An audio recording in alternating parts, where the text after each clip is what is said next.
Il est 7h45. Samuel Etienne, vous recevez ce matin sur Europe 1 pour l'interview vérité Philippe Bab des urgences pédiatriques de Nice.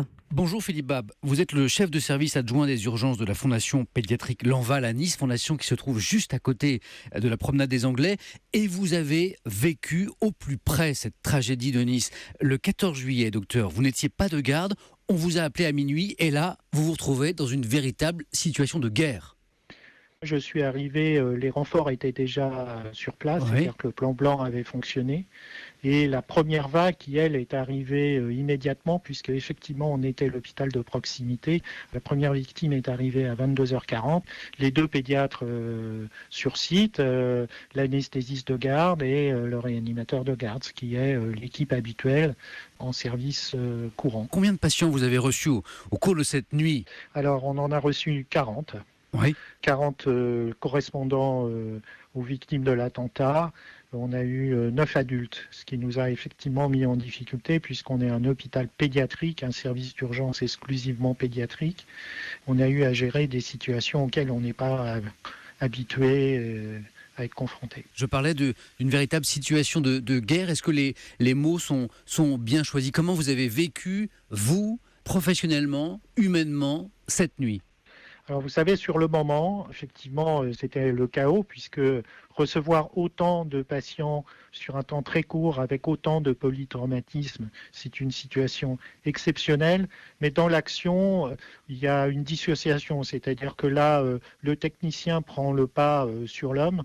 On travaille, on agit, et puis c'est secondairement que on prend conscience de l'état de guerre, on peut le dire, oui, puisque je pense que c'est la première fois qu'un service d'urgence pédiatrique a géré une telle situation. Et quand vous voyez arriver les premières victimes, vous comprenez tout de suite de quoi il s'agit ou pendant de longues minutes, voire plusieurs heures, vous ne savez pas ce qui se passe réellement ? Sur les premières minutes, les premières victimes, effectivement, l'équipe et les médecins ont cru qu'il s'agissait d'un accident de la voie publique, un camion qui avait perdu le contrôle.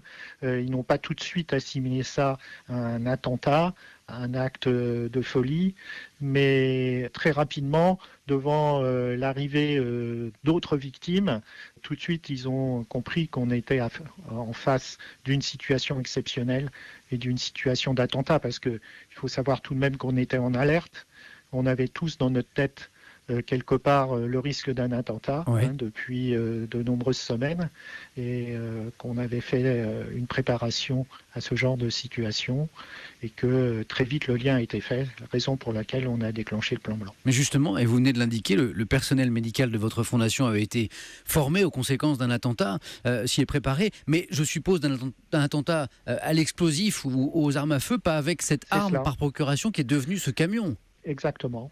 On s'attendait plutôt à des traumatismes pénétrants plutôt que du polytraumatisme d'accident de la voie publique. On est habitué à prendre plutôt ce genre de traumatisme. Donc techniquement, ça ne nous a pas posé de difficulté. Ce qui nous a posé de difficulté, c'est bien sûr l'afflux des patients, tous en même temps, sur un temps court. On a beau se préparer, quand on a 40 patients, on n'a pas 40 médecins tout de suite dans la première heure, prêts à gérer les patients. Et bien sûr, d'ailleurs ce mercredi soir aura lieu une réunion de tous les hôpitaux de Nice pour débriefer, pour voir ce qu'on peut améliorer à l'avenir. À votre avis justement, que peut-on améliorer ? Ce qui nous a mis en difficulté, c'est justement le problème de communication entre nous. Tout était saturé. Ce qui fait que on ne savait pas ce qui se passait au CHU Pasteur, est-ce qu'ils recevaient des enfants ou pas. Nous, on avait des adultes, est-ce qu'ils étaient au courant qu'on avait des adultes. Donc en fait, c'est cette coordination-là qui nous a manqué. On était un peu à l'aveugle, chacun de son côté. Oui. Donc une communication à améliorer entre les différents établissements de santé. À l'heure actuelle, vous avez encore de nombreux patients en votre établissement. Quel est leur état ? Alors actuellement, il nous reste un patient qui est en chirurgie, qui va bien, qui va bientôt sortir, qui était victime d'une fracture. Et puis on a encore 5 enfants en réanimation, dont 2 qui sont toujours en urgence absolue, intubés, et pour le pronostic qui n'est pas encore complètement déterminé, et 3 qui sont en état d'amélioration. De nombreux médecins, de nombreuses infirmières, beaucoup de personnel médical mobilisé cette nuit du 14 juillet. Dites-nous, docteur, quel est l'état psychologique du personnel médical qui a été mobilisé cette nuit-là ? Que ça soit le personnel qui était présent ou que ça soit le personnel qui n'était pas présent mais qui vient le lendemain, il y a l'ensemble du personnel est affecté.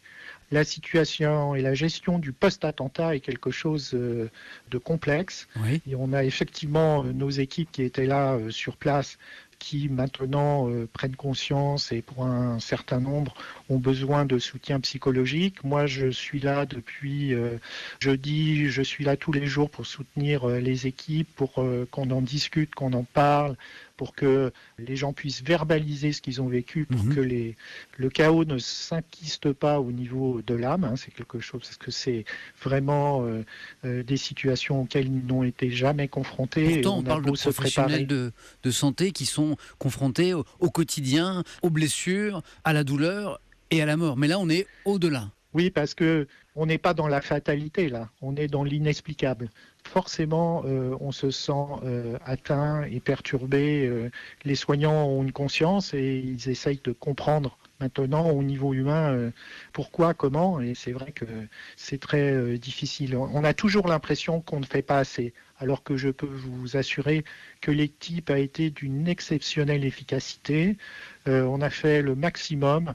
Il faut savoir qu'on a, pour les 2 enfants qui sont décédés, ils étaient de toute façon déjà dans un état quand ils sont arrivés à l'hôpital qui dépassait les capacités de prise en charge thérapeutique. Et que pour l'ensemble des autres victimes prises en charge, ça s'est très bien passé. Le personnel a été remarquablement efficace. Merci beaucoup Philippe Bab d'avoir répondu à nos questions. Merci aussi à Frédéric Michel, notre correspondant à Nice, qui nous a permis de mettre en place les moyens techniques de cette interview. Voilà, je vous remercie de nous avoir interrogés, mais c'est vrai qu'aujourd'hui, c'est l'après-attentat qui est lourd à gérer, et donc on est en train vraiment d'essayer de travailler sur l'accompagnement de l'ensemble des équipes, parce que maintenant il y a un gros travail aussi. Mais je l'ai entendu, vous l'avez très bien exprimé. Un grand merci docteur.